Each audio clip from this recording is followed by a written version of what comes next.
അങ്ങനെ നാളെ ശിവാനി ചേച്ചി വീട്ടിൽ പോവാണ് ഗൈസ്. അപ്പം ഞങ്ങൾ വിചാരിച്ചു അമ്പലത്തിലൊക്കെ പോയി ട്രിവാൻഡ്രത്തൊക്കെ പോയി കറങ്ങിയിട്ട് വരാമെന്ന്.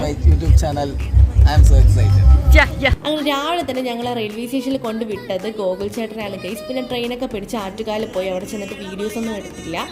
അത് കഴിഞ്ഞ് ഞങ്ങൾ നേരെ ട്രിവാൻഡ്രത്ത് പോയി പത്മനാഭ സ്വാമി ക്ഷേത്രത്തിൽ. വീണ്ടും അത് കഴിഞ്ഞിട്ട് ഞങ്ങൾ പോയത് രാമചന്ദ്രനിലാണ്, കിഴക്കേക്കോട്ട. അപ്പോൾ അവിടെ എന്ന് പറയുമ്പോഴത്തേക്കും ഞങ്ങൾ സാധനങ്ങൾ മേടിക്കാൻ പോയതാണ്. പിന്നെ ഫോട്ടോസൊക്കെ പ്രിന്റ് ചെയ്യണം. ഇന്നത്തെ വ്ലോഗ് അതാണ്.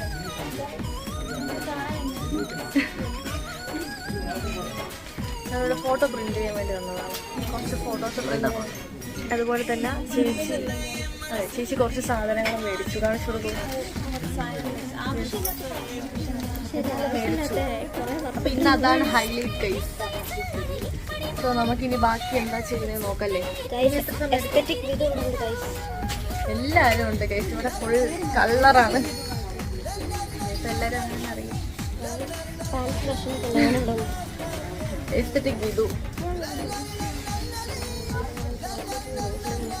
നല്ല കാര്യമാണ്. എൻ്റെ ഉണ്ട് ഓൾറെഡി. ഞാനൊരു ബ്ലാക്ക് കളർ സാരിയാണ്. ഈ സാരിക്കൊരു ബാക്ക് സ്റ്റോറി ഉണ്ട് guys. I will tell.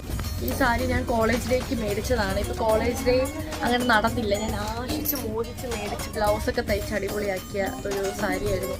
But college day ഇല്ലാത്തത് കൊണ്ടായിട്ട് ഞാൻ ഈ സാരി അമ്പലത്തിൽ കൊടുക്കാമെന്ന് വിചാരിച്ചു. നല്ല കാര്യത്തിനാണല്ലോ ഉപയോഗിക്കേണ്ടത്. അതുകൊണ്ട് ഞാൻ ഈ സാരി എടുത്തു.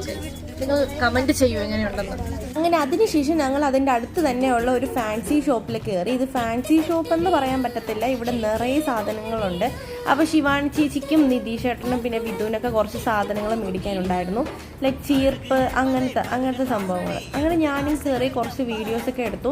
അപ്പോൾ അവിടെ കയറിയപ്പോഴത്തേക്ക് എനിക്ക് ഇഷ്ടപ്പെട്ട കുറേ സാധനങ്ങളുണ്ടായിരുന്നു. മറ്റ് കളറ് മാറ്റുന്ന റൈസറൊക്കെ ഉണ്ടല്ലോ, അങ്ങനത്തെ സാധനങ്ങൾ. പിന്നെ ഒരുപാട് ഫാൻസി ഐറ്റംസ് പല ടൈപ്പിലുള്ള ക്ലിപ്പാണെങ്കിലും. പിന്നെ കുറച്ച് എക്സ്പെൻസീവ് ആണ് എന്ന് എനിക്ക് തോന്നി. കാരണം ബാക്കിയുള്ള കടകൾ വെച്ചിട്ട് അങ്ങനെ അവിടെ നിന്ന് കുറേ നേരം നിന്ന് കറങ്ങിക്കൊണ്ടിരുന്നു. ഒരു അരമണിക്കൂറോളം ഞങ്ങൾ അവിടെ തന്നെ നിന്നു. അടുത്ത് വന്നാൽ ഞങ്ങൾ മിസ് ചെയ്തൊരു സ്ഥലമാണ് ഈ ബംഗാളി ചേട്ടന്മാരുടെ കമ്മൽ കട.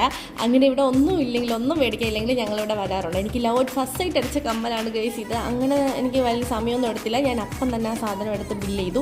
അത് കഴിഞ്ഞ് ഞങ്ങൾക്ക് യൂണിവേഴ്സിറ്റി വരെ പോകണമായിരുന്നു. അങ്ങനെ ഞങ്ങളൊരു ഓട്ടോ പിടിച്ച് യൂണിവേഴ്സിറ്റി പോയി. ശിവാനി ചേച്ചിക്കും വിധുവിനും എന്തൊക്കെ ആവശ്യം ഉണ്ടായിരുന്നു. അവിടെയാണെങ്കിൽ ഒരു തണൽ കണ്ടുപിടിച്ച് ഞങ്ങൾ അവിടെ ഇരുന്നു. കാരണം നല്ല ടയേർഡായിരുന്നു അത്യാവശ്യം നടന്നിട്ടൊക്കെ. അങ്ങനെ ഞാൻ കുറച്ച് വീഡിയോസൊക്കെ എടുത്തു. ഈ വലിയ മരം കണ്ടോ ഗൈസ്, എനിക്ക് ഭയങ്കരമായിട്ട് ഇഷ്ടപ്പെട്ടു. വലിയൊരു മരം. അത് കഴിഞ്ഞ് ഞങ്ങൾ നേരെ ഫുഡ് കഴിക്കാൻ പോയി. ഉച്ചയായി, അവിടെ കുറച്ച് സമയം എടുക്കുമെന്ന് പറഞ്ഞു. അങ്ങനെ ഞങ്ങൾ ഫുഡ് കഴിക്കാൻ വേണ്ടി സംസമിലാണ് പോയത്. സംസമിൽ പോയിട്ട് ഫുഡ് ഓർഡർ ചെയ്ത് കഴിച്ചു. അതിൻ്റെ വീഡിയോസൊന്നും എടുത്തില്ല.